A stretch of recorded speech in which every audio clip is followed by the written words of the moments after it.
con bien, Señor. Te agradezco porque nos protegiste de la lluvia fuerte de hace rato, Señor. Gracias porque todos estamos bien, Padre eterno. Te pido por este servicio, Señor, por este culto de oración, Padre bendito. Señor, está consagrado a ti, Padre, es para ti. Te pido grandemente que uses la vida de mi hermano Javier, quien en esta ocasión será el encargado de traernos tu palabra, Padre bendito. Dale entendimiento, dale elocuencia, mi Señor. Haz que él pueda desarrollar bien el texto, Padre bendito. Ayúdalo, Señor Todopoderoso. De igual forma te pido por las alabanzas que vamos a entonar, Padre bendito, que sean de tu agrado, Señor. Te pido por aquellos hijos tuyos que vienen en camino, que tú los traigas con bien hasta esta tu casa de oración, Padre eterno. Te pido pues que bendigas el servicio de esta tarde, Padre. Te lo suplico en el nombre de mi amado Señor y Salvador Jesucristo. Amén. Amén, hermanos. Dejo el tiempo con nuestro hermano Javier. Buenas noches, hermanos. Buenas tardes todavía. Un enorme privilegio, ¿verdad?, iniciar con este ciclo de nuevos predicadores, y yo les pido, hermanos, no nos comparen, no nos vayan a comparar. Cada quien va a encontrar su propio estilo y apenas estamos empezando, no somos tan hábiles. Entonces sí le voy a pedir también que estén orando mucho por todos nosotros, todos los días, porque créanme, cuando uno se le acaba el sermón no puede uno seguir hablando, porque si no puede uno inventar cosas. Entonces, si algún hermano tarda por ahí 3 minutos y se detiene, hermanos, está bien eso, está muy bien. No vayan a ser muy duros con ellos. Bueno, hermanos, vamos a hablar del Apocalipsis, un libro muy controversial, con diferentes acercamientos y hasta divide iglesias. Hay hermanos que se pelean por esto. Yo no entiendo por qué, ¿verdad? Pero así sucede. Vamos a tratar de buscar el acercamiento más equilibrado, porque es bastante complicado. Como no hay un consenso general, entonces uno puede decidir qué escoger o cuál es la interpretación. En el método inductivo, hermanos, de estudio es observación, interpretación y aplicación. En la observación se observan verbos, tiempos, banderines. En la interpretación debería de ser solo una, pero aquí en el Apocalipsis es otra cosa. Entonces, y la aplicación en nuestros tiempos, qué bendición tiene la palabra para nosotros. Ese es el acercamiento, pienso yo, más correcto con el método inductivo. Bien, el libro de Apocalipsis fue escrito por ahí del 95-96. ¿Qué es el Apocalipsis? El Apocalipsis es el mensaje de Dios, el mensaje de Jesucristo, dado por Dios a su siervo Juan por medio de un ángel. Ese es el Apocalipsis, es el mensaje de Jesucristo dado por Dios a Juan por medio de un ángel. Es una carta, la recibe Juan en Patmos, exiliado, y estamos en plena persecución bajo el dominio del imperio, bajo el emperador Domiciano, uno de los más sanguinarios. Y imagínense usted como cristiano, sufrir persecución. No tenemos ni la más mínima idea de lo que es eso. Nosotros tenemos las imágenes de lo que hemos visto en películas, ¿no?, que los queman y todo eso. Pero imagínese usted en su casa, no puede tener un culto de oración, no puede tener una célula, porque el vecino ya está hablando al 911, oiga, ¿sabe qué? Aquí están haciendo escándalo. ¿Sí? Si es usted cristiano, eso era persecución. Si buscaba usted trabajo, es cristiano, no le daban trabajo. Si vendía usted cualquier cosa, no le compraban porque era usted cristiano. Yendo más allá todavía, si no adoraban al emperador, si no rendían culto, si no negaban a Cristo, los mataban. Entonces, imagínense, en este contexto, Juan está escribiendo esta carta. Y hay un detalle importante: 99% piensa que son 7 cartas. No son 7 cartas, es una sola carta, digámoslo así, con 7 mensajes proféticos. Porque si no fuera primer Apocalipsis, segundo Apocalipsis, si no, es solo en una revelación le da a Dios a Juan la profecía. Profecía, recuerda, hermano, que no solo es eventos futuros, sino es de exhortación, de ánimo y también de cosas futuras, pero mayormente de eso, de exhortación. Bien, entonces el ángel le dice a Juan que escriba 7 mensajes proféticos a las 7 iglesias. Esta es una de ellas, la iglesia de Éfeso. ¿Cómo es la iglesia de Éfeso? Bueno, la iglesia Éfeso, para empezar, está en un lugar en la provincia de Asia Menor, sí, un lugar con dinero, carreteras, puerto, gente que tenía dinero. La iglesia ahí fue fundada por Apolos, Pablo, y fue presidida por Aquila y Priscila. Si recuerdan el libro de los Hechos, nos narra la historia. Esta gente adinerada, hubo tal avivamiento ahí cuando se fundó la iglesia que quemaban sus libros de hechicería. Hagan cuenta que hacían una fogata y quemaban sus libros de que le costó 40,000 pesos un libro de hechicería, los quemaban. Entonces hubo un gran avivamiento. ¿Qué es el avivamiento? Hay que aclararlo porque hay mucha confusión en el cristianismo. El avivamiento es cuando un ser humano escucha el evangelio.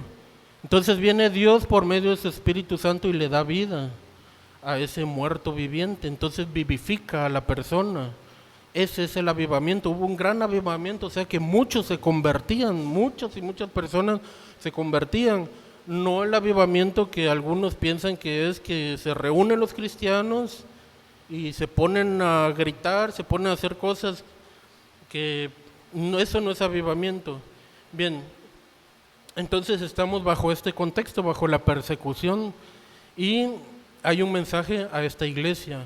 Verso número 1, dice: escribe al ángel de la iglesia de Éfeso, el que tiene las 7 estrellas en su diestra, el que anda en medio de los 7 candeleros de oro, dice esto. Ahora, ¿qué es eso de las 7 estrellas que las tiene en su diestra, dice, y que está en medio del candelero de oro? Los que van a predicar, este es un tip para los que van a predicar, una regla de la hermenéutica es que la Biblia se interpreta a sí mismo. Entonces vámonos un capítulo anterior, en el verso 20, dice lo siguiente: el misterio de las 7 estrellas que has visto en mi diestra y de los 7 candeleros de oro. Las 7 estrellas son los ángeles de las 7 iglesias y los 7 candeleros que has visto son las 7 iglesias. O sea, en este primer verso nos dice que Jesús tiene en su diestra al cosmos mismo, o sea, es el creador. Él tiene en su poder, bajo su dominio, a los ángeles de estas iglesias y a las iglesias mismas, y está en medio de las iglesias, de estas 7 iglesias. Ahora, ángeles, hay un acercamiento que dice que son probablemente los pastores de las iglesias. Entonces, ¿son ángeles o pastores? Ahí es donde no hay un consenso. Yo recuerdo que le preguntaron al hermano Stephen y él dijo que eran ángeles. ¿Es correcto? Sí, es correcto. Yo pienso que son los pastores. ¿Es correcto? Sí, es correcto. Entonces, ¿cuál de los dos? Usted decida. Supongamos que son ángeles. Entonces, es en este sentido. Se lo dice a Juan para que lo escuche Pedro. Podría ser, ¿no? Pero, ¿qué sentido tiene escribir a un ángel? Yo pienso que cobra más sentido escribir al líder de una iglesia. Eso es lo que yo pienso que es el acercamiento correcto. Entonces, Juan se dirige, según este acercamiento, a los pastores de la iglesia. Y tiene el formato de una carta, tiene saludo, tiene elogios y tiene exhortaciones. La única, creo que la iglesia de Sardis es la que no tiene elogios. Bien, entonces estamos, verso 2 dice: yo conozco tus obras y tu arduo trabajo y paciencia, y que puedes soportar a los malos, y has probado a los que dicen ser apóstoles y no lo son, y los has hallado mentirosos. Eh, la iglesia de Éfeso se caracterizaba por tener pureza doctrinal. Ellos les gustaba estudiar y probaban, dice aquí, a los apóstoles.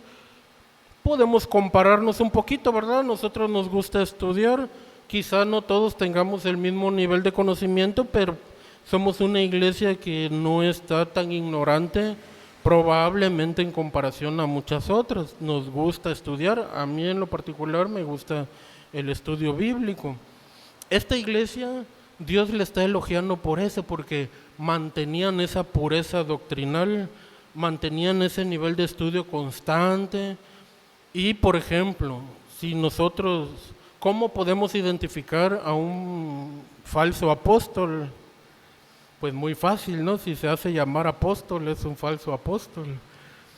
Y detectar un falso profeta también a veces puede ser un poquito complicado, un falso maestro, pero porque a veces ellos son honestos, es decir, la salvación se pierde. Ellos están siendo totalmente honestos con su conocimiento. Eso no quiere decir que sea un falso maestro. Entonces ahí puede ser un poquito. El que sí, definitivamente, el que persigue nada más el dinero y el dinero, ahí sí hay que tener mucho cuidado. Entonces esta iglesia mantenía ese celo por la pureza doctrinal, solo que hay un riesgo ahí. Recordemos, los fariseos también tenían mucho celo por el conocimiento. ¿Y qué pasó? Hicieron del medio, que era la ley, lo hicieron el fin, y no era el fin, la ley era el medio para acercarse a Dios, y ellos lo hicieron el fin. Bien, verso 3 dice, y has sufrido, y has tenido paciencia, y has trabajado arduamente por amor de mi nombre, y no has desmayado.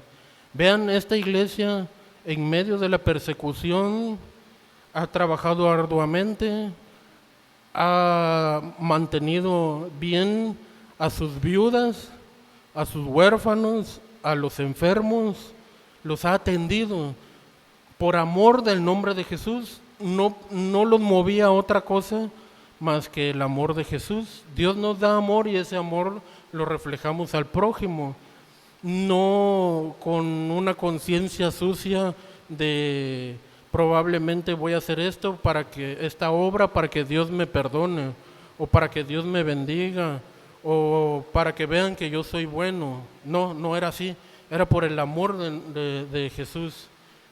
Bien, y han tenido paciencia, dice, han trabajado. Verso 4, y aquí se pone un poquito complicado el asunto, porque dice, pero tengo contra ti que has dejado tu primer amor. Bueno, para empezar, el amor bíblico, hermanos, no se trata de sentir mariposas en el estómago, de ver todo color de rosa. El amor bíblico se trata de acción, de amar al prójimo. ¿Cómo puede saber usted qué tanto ama a Dios? Es una pregunta interesante, ¿no? ¿Cómo puedo saber si realmente amo a Dios? La respuesta, pues, es si obedecemos los mandamientos de Jesús, si amamos a nuestro prójimo, ahí está la respuesta.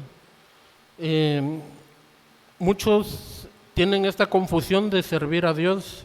No, es que yo sirvo a Dios, no al ser humano. Esa es una confusión. A Dios no se le puede servir directamente, no puedes servir tú a un espíritu tangiblemente. Servir a Dios es servir al prójimo. De cualquier forma, desde la evangelización, desde predicar, desde limpiar, todo es importante. Ese es el servicio a Dios, servir al prójimo. Alabar a Dios, por supuesto, eso también en intimidad, en un altar que uno haga en su casa, en un espacio, por supuesto. Pero servir a Dios es eso, servir al prójimo. Bien. Entonces, ¿tiene algo contra esta iglesia Jesús, Dios? Dice, recuerda por tanto de dónde has caído y arrepiéntete y haz las primeras obras, pues si no, vendré pronto a ti y quitaré el candelero en su lugar si no te hubieras arrepentido. Bien, esta iglesia probablemente seguía haciendo esas obras, esas buenas obras, seguía ayudando a las viudas, seguía ayudando a los huérfanos, seguía ayudando al que más lo necesitaba, pero habían perdido esa devoción, ya no lo hacían por amor de Cristo, ya lo hacían por otro motivo, mecánicamente. No sé ustedes, hermanos, pero en algún momento yo pienso que a todos nos ha pasado ir a la iglesia mecánicamente porque tenemos que ir a leer la Biblia, orar porque tenemos que orar y hacerlo sin esa devoción. ¿No se ha puesto a pensar que cuando usted viene acá a la iglesia, el creador del universo, el que tiene el cosmos en su mano, está aquí, enfrente de nosotros, y hay un mundo espiritual, hay ángeles? Entonces, yo pienso que en vez de venir, ¿verdad?, acomodarme mi sillita y venir a dormir, o sea, tenemos que venir con esa devoción. Cada palabra que sale de cada predicador, cada análisis que se hace, hay que escucharlo con entusiasmo porque es la palabra de Dios disertada y nosotros esperamos, primeramente la palabra me bendice a mí, me redarguye a mí y eso mismo espero que haga con todos nosotros. Entonces, esta iglesia perdió esa devoción. Es como una pareja de esposos que se vuelven roomies, que ya no le dice, mi amor, te hice desayunar, mira, no, ahí está el desayuno, si quieres. Ya no hay conversación íntima, ya no hay intimidad, sino se está por estar. Ese reproche tiene Dios contra esta iglesia y nosotros debemos de aprender de lo bueno, copiarlo, y de lo malo, no hacerlo. Debemos de mantener esa pureza doctrinal. Si estamos tan mal en ese aspecto, yo pienso que no, pero no todos tenemos el mismo nivel de conocimiento y eso tenemos que tenerlo bien claro. Algunos saben más, su servidor sabe poquito, otros saben mucho más, otros son muy buenos memorizando, cosa que a mí me cuesta. Tal vez yo puedo tener un poquito mejor de análisis, pero para otros tienen otras cosas que le ayudan. Bien, verso 6. Pero tienes esto, que aborreces las obras de los nicolaitas, las cuales yo también aborrezco. ¿Cuáles son estas obras de los nicolaitas? Según el contexto, habían predicadores que se habían asimilado al mundo. ¿Cuál era el mundo actual o cuál era su Babilonia actual? El Imperio Romano. Habían predicadores que decían, sí, pueden ir a los templos paganos, pueden comer de lo sacrificado a los ídolos y no hay problema. Porque la Biblia no especifica quiénes son los nicolaitas. Hay un par de especulaciones, sin embargo, no está claramente en la Biblia, pero les repito por el contexto, imagínense un predicador diciéndoles, pueden ir al antro y háblenle a una chica y evangelícenla. O sea, asimilados totalmente a la Babilonia actual. ¿Cómo es la Babilonia actual? Mundo de mentiras, de tranzas, homosexualidad, aborto. Eso sería el equivalente a la Babilonia actual. La Babilonia de este tiempo de la que está hablando Juan es el imperio y es Domiciano. Entonces, Dios aborrece eso, de que nos asimilemos al mundo. Vean, hay una diferencia entre un acto ilegal y un acto ilícito.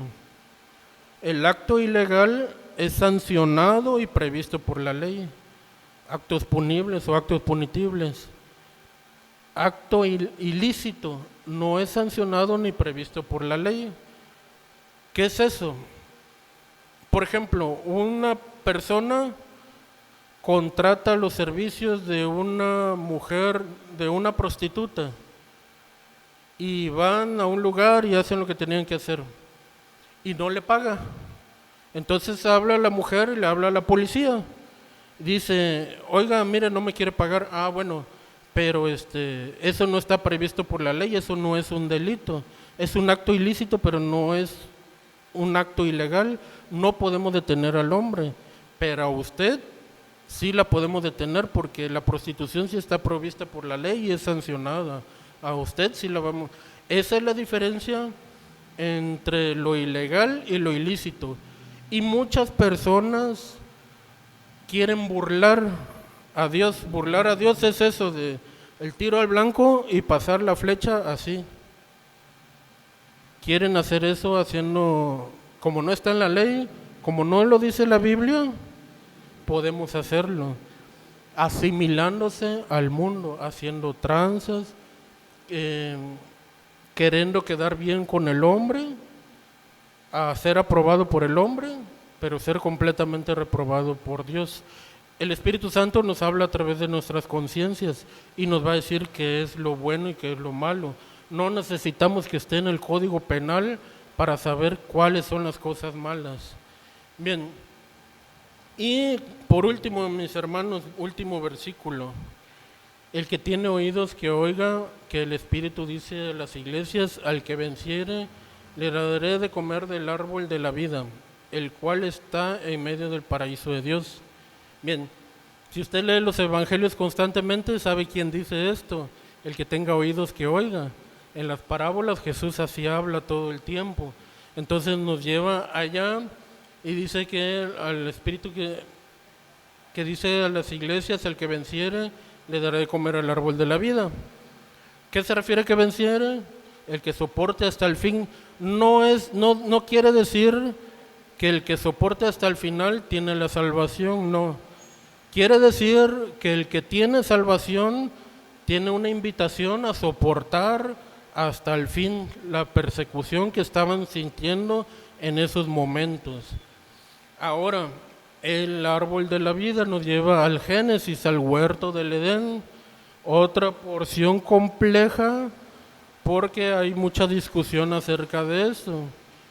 Yo nada más les puedo decir que lo limitado que yo estoy en mi conocimiento, yo nada más sé que el único que puede dar vida es Dios. Ningún árbol, ninguna fruta puede dar. Entonces puede ser una figura de Jesús, porque dice que lo manda a acercar con ángeles y ya queda inaccesible. Después ya tenemos acceso nosotros a Dios por medio de Jesús. Entonces puede ser una figura porque no hay nadie ni nada que pueda darnos vida más que Dios. Entonces nos lleva al huerto del Edén. Dios hizo el huerto del Edén para que el hombre labrara la tierra y le dio ayuda idónea, y era un reflejo de Dios en la tierra. El hombre debía ser luz, debía ser ese candelero. Vean, en Ezequiel habla de Zorobabel y de Josué, y está la figura de la oliva así con el candelero. Entonces, y dice, no es con espada, sino con mi espíritu, la dependencia del espíritu. Pero el candelero da a entender que Israel debió haber sido luz para todas las naciones, una nación diferente, no siguiendo dioses ajenos, no fundiendo ídolos, sino que debería ser luz para las naciones. Así, el candelero de las iglesias, hay una advertencia que Dios puede. ¿Cuándo deja de ser una iglesia? Cuando no se evangeliza, cuando no se habla la palabra, cuando no se ama al prójimo y cuando no se hacen buenas obras. Entonces, esta amenaza puede cumplirla Dios en algún momento. Y volviendo al verso, ya para cerrar, Dios había creado el huerto del Edén. Cuando inicié el Apocalipsis, me faltó explicarles o preguntarles qué figura tienen ustedes del Apocalipsis. Algunos me han dicho, no, a mí me da miedo leerlo. ¿Qué le produce a usted? Vean, lo que debe producir en el cristiano es consuelo y esperanza. Hay un chiste de esos cristianos que no tienen gracia, pero dan mucha luz. Dice que iba un grupo de eruditos saliendo del seminario con sus libros, ¿no? Y iban discutiendo del Apocalipsis y que si el mit y que yo creo esto. Y había un vagabundo y le dice el vagabundo, oigan, ¿y qué estudian? No, pues el Apocalipsis, llevamos 6 meses y no lo entendemos. Y agarró el vagabundo, yo se los puedo explicar con una sola palabra. ¿A poco no te creemos?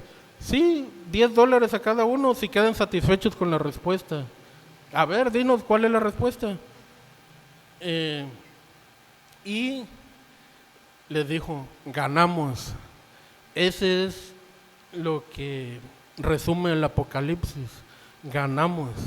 Entonces quedaron completamente satisfechos, le dieron el dinero, porque eso debe de producir en nosotros la esperanza, y de eso se trata el cristianismo, hermanos. No se trata de usted y de mí, se trata de que Dios va a restaurar todas las cosas como era en el huerto del Edén. Vendrán cielos nuevos, tierras nuevas, y todos resucitaremos, todos los que hemos creído en Él.